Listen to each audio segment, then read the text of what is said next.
contradict what my senator said. He seems very angry.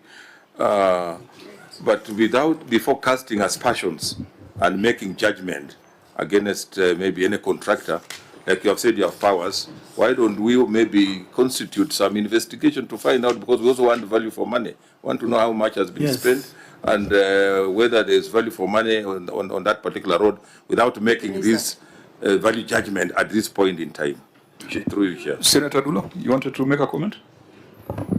Senator Sifuna? You know, Chair, there was a recent conversation in the national space about how counties have utilized the money that we send to them, especially in northern Kenya.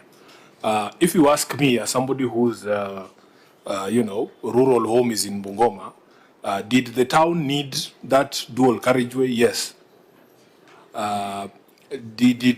Was it necessary, or was it required that the county government take up that responsibility? I think it's no. Because if you look at what the national government has done in other towns, what it has done in other towns, including our neighbors in Kakamega, that dual carriageway through Kakamega town was done as part of the road from Kisumu to Webuye.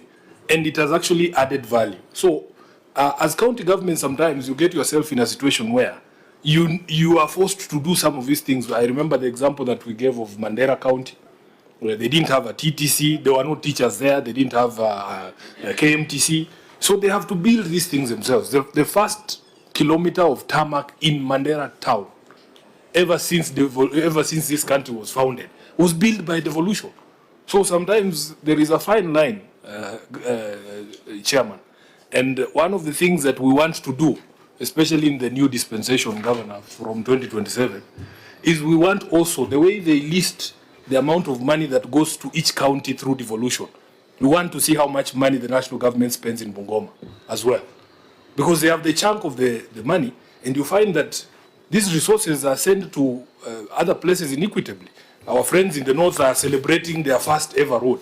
Why is it being just done now? That's a question we need to ask. Chair. Senator, sorry, Governor? I also just wanted, now that, when we talk, we are on record. You asked the auditor a question and he's responded by saying, so far there's no loss of money.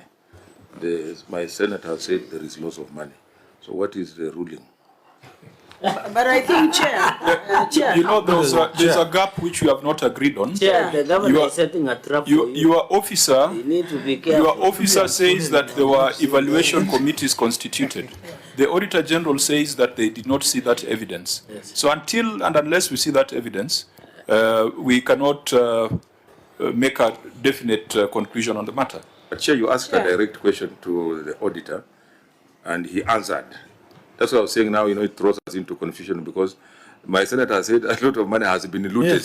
Yes. And it's on record. The auditor, who is qualified, the most qualified person to address matters of impropriety in any institution, says there's no money that was lost. So Auditor, did you see the evaluation committee proceedings as you had requested for those variations?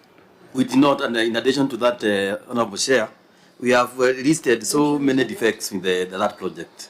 Definitely, there is no value for money for that 1.3 million. Yeah, so Governor, it's I don't think it's an issue of black or white in this, because there is some spectrum in between, which can only be dealt with if we get the documentation that the auditor is talking about.